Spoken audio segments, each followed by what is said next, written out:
So, Matt, we're talking new look, new coach for the Red Raiders, and some new rules that the players are going to be playing under. Yeah, some strict rules, and you better learn them if you're the players and the coaches, because they're not. Big 12's not messing around. Head injury is obviously a big deal. We'll explain some of those rules and let you hear from Walt Anderson about what some of them entail, and then we'll hear from some coaches who have been in Coach Kingsbury's shoes and what they had to say about his new career at Texas Tech. That and more coming up next in sports. Now, KLBK Sports with Matt Roberts. Hey there and welcome back. Well, Big 12 Media Days rolled on in Dallas today as the other half of the Big 12 teams got their turn to meet with the media and discuss the new rule that was put in place and Commissioner Bob Bowlesby talked about yesterday, grabbing some early headlines today. An ever-present effort to reduce head injuries, stiffer penalties will be levied against players who target the head area when making a hit. If a player is flagged for targeting, it will result in an ejection from the ballgame. Today, Big 12 Coordinator of Officials Walt Anderson addressed how and how not to hit, even using a hit on Texas Tech receiver Jason Morrow to illustrate his point.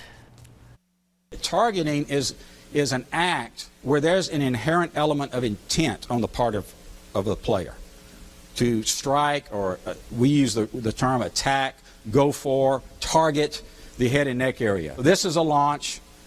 Receiver goes up, and this is what we want to get players to avoid, where they lower their helmet, lower their head, and they strike with the crown of the helmet. You're going to have some big hits in football, and there's nothing wrong with that, and we need to be celebrating big hits. But what we don't want to celebrate, and we've got to get out of, is this culture of the targeting actions.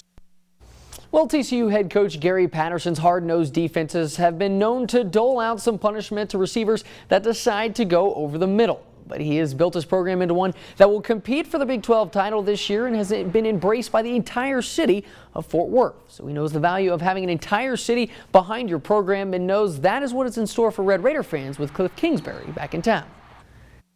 Number one, you love it. You know, just like Spike and I, Dykes and I are very good friends.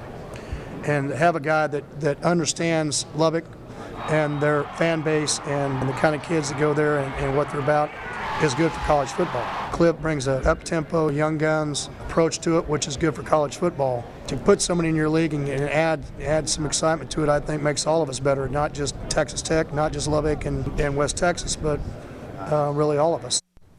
But Kliff not the only former quarterback in the Big 12 to return to his alma mater as the head coach, as Mike Gundy has built the Oklahoma State program into a perennial winner. That is in the Big 12 title mix year in and year out. But there are certain things that come along with being the head coach outside of football. That's something that he's been able to learn firsthand. Well, for me, it was a great experience, and it is a great experience. But truthfully, the football side of it was easier than the business side, the decision making that goes on, and the adjustment that people have to make to say, you know, he's a coach, not a player, because they remember you being there as a player. That was the biggest adjustment for me.